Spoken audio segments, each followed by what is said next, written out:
up. Come on, walk out this way. Hands.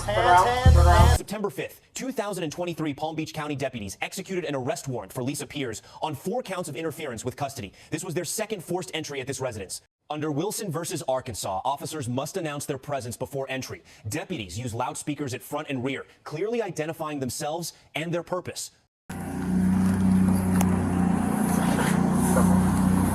It's good.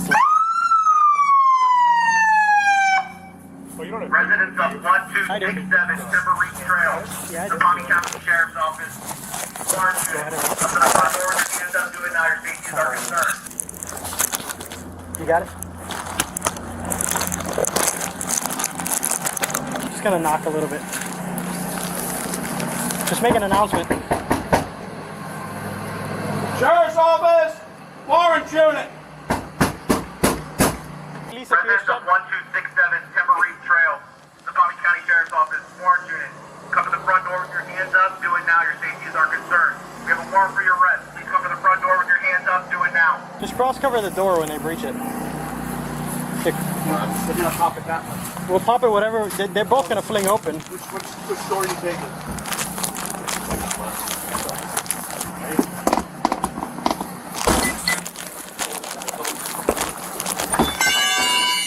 Get up quick, come on.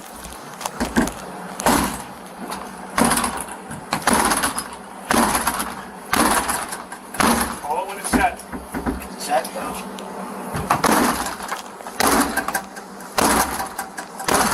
Try it now, come on. Now. Put your hands up. Come on, walk out this way. Walk out this way right now. You do something else, you're gonna get offended. Walk out. Hands. Open the gate. Go ahead, pull it. Just grab her. Just grab her. I won't. All right. Ma'am, this is the second time that we're doing this, and this is unnecessary. Like I told you that.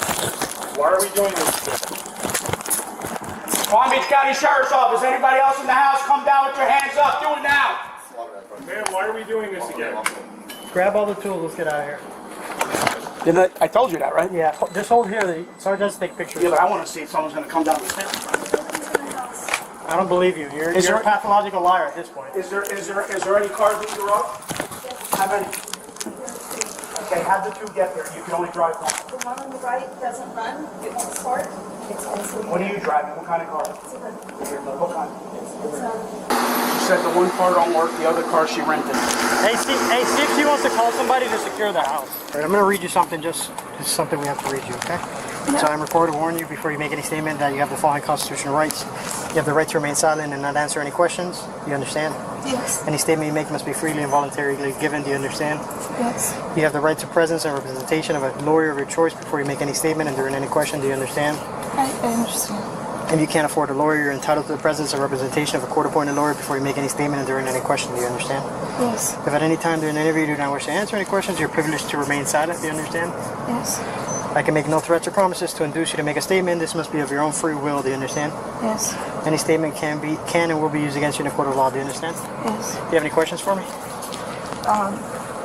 Will somebody be staying around here or following up to make sure somebody locks the house? We're gonna secure it as best as we can, and we're gonna make contact with whoever can lock up the house, and we're gonna make sure they get here. Whether we stay or not, I'm not sure. That's more of a supervisory answer, and we're not required to stay here. We just have to secure it as best we can. Okay? So we'll make our best effort because it is what it is. We don't want to make your life more difficult than it has to be. My kids' stuff. I get you, and you're going through a lot right now. But you knew we were out here, right? Like I said, I can't say what my lawyer said. He told me not to, but I was trying to do what my lawyer told me to do. Today he told you to do that? He told you just not to open the door? He's told me to stay quiet. Stay inside. Stay inside and stay quiet? But you knew we've been out here for like an hour. He said he called the jail. What do you mean he called the jail? He said he called and he spoke to somebody at the jail to let them know that he was... What does that have anything to do with it? I thought... So you initially, you heard us. You heard us knocking. You heard us saying we're the sheriff's office and to come out. And your lawyer told you to stay inside. So you refused to come out because your lawyer said that, right? Is that what you're... I'm not supposed to talk about what my lawyer... Okay, that's fine. You don't have to talk to me about what your lawyer told you. But I'm just trying to figure out why. I'm not trying to make your life harder. Yeah, I get you. I'm sorry you're out here in the hot sun. I'm just trying to figure out why you didn't open. I mean, the first time we went through this, you stayed inside for over an hour and a half, and then you just came outside. This time we had to get a search warrant for your residence and break your door down for you to finally come to us. So you see the escalation here. You see that you're not. You knew we were here. You heard us. You actively heard us. We knocked. We said we're the sheriff's office. We said your name. We said Lisa Pierce. We said residents of 1267 Timber Reap Trail.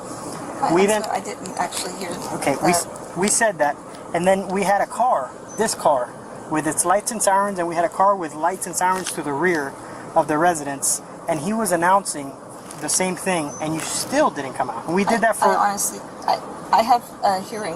Okay. I did not hear that. So what did you hear? United States just heard us break. banks established 15 to 20 seconds as reasonable wait time. Officers here waited substantially longer before breaching the door. The critical issue, Florida statute 843.02 requires resisting arrest be willful and knowing.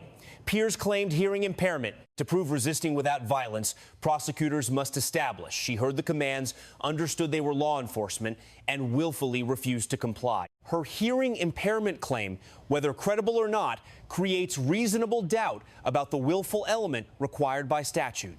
Officers correctly administered Miranda warnings post-arrest, satisfying Fifth Amendment requirements under Miranda versus Arizona.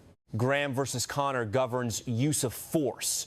The minimal force used here, verbal commands and handcuffing, was objectively reasonable. Heard us breaking your door down? Is that where? That's what I came to the door. Is that the same thing that happened last time? Because last time it feels like you. I mean, there's no way you can't be hearing us because we could hear this car from the rear of the house. Yeah. So you're just playing games with us every time we come out here. The impact windows on these houses. I get you. We're not talking to the impact windows. We're talking straight through your door. We're at your rear of your residence, and we're at the front of your residence with a loudspeaker that can be easily heard because we've done this plenty of times. Right. We're not new to this. Right. I'm saying I personally have a hearing problem, and I believe you that you said the things you said. I'm not trying to call you a liar or anything. No, I understand. I'm just trying to figure out what you think the game is here. Just because your lawyer tells you to stay inside, and you know we have a warrant, we have an arrest warrant, we have a search warrant, we have everything. We told it to you, and you still refuse to come outside. I'm sorry, but I'm not sure what you're speaking with your attorney. It's between you and your attorney, but he's not setting you up for success. If that's the case, okay. So just, if we ever have to come out here again, I suggest you open the door the first time we knock. Because this is the second time we've came out here. This is the second time you refused to open the door to us. And it's not going to get any better. And I'm going to be dropping charges on you for resisting arrest without violence for refusing to come to the door because you knew we were out there. Even with a search warrant, you knew we were out there. You cannot continue to refuse and resist our lawful commands, especially when you know we're outside with a lawful search warrant and you're refusing to come out. We have to literally break your door off the hinges to get you and arrest you over a tiny, petty case. It's not working out for you if you keep going this way. You need to make sure you do everything by the law. And you need to get with your attorney and you need to explain everything that's really going on and don't hold back on anything for him because if you're not telling him the whole truth, he's not going to be able to represent you correctly. No, I'm telling you the truth. I'm telling him the truth. I honestly did not hear. I get you. I'll be honest. I don't believe you. I don't believe you. I know you have a hard job, but you have no reason to believe me. I get you. No, I mean you've shown me that I can't. I just don't believe you. This is the second time. So I mean, I don't know if you're a Christian. I am. I get you. And I will tell you, I will swear before God, right now. Okay. Let's not do that. Let's not bring God into this. Well, okay? Palm Beach County Warrant Unit receives B+, proper Fourth Amendment procedure, reasonable force, but unprofessional language and questionable additional charge. Lisa Pierce receives D-, twice requiring forced entry, dubious hearing claim, failure to surrender voluntarily despite knowing warrant existed. The department receives B, adequate policies and training, but needs clearer guidance on charging decisions for passive non-compliance. Key lessons. If you have an active warrant, surrendering voluntarily avoids property damage and additional charges. For officers, distinguish between active resistance and passive non-response when filing resisting charges. Consult supervisors in ambiguous cases. Maintain professionalism regardless of subject credibility. Calling someone a pathological liar during arrest creates civil liability exposure. Let us know if there is an interaction or legal topic you would like us to discuss in the comments below. Thank you for watching.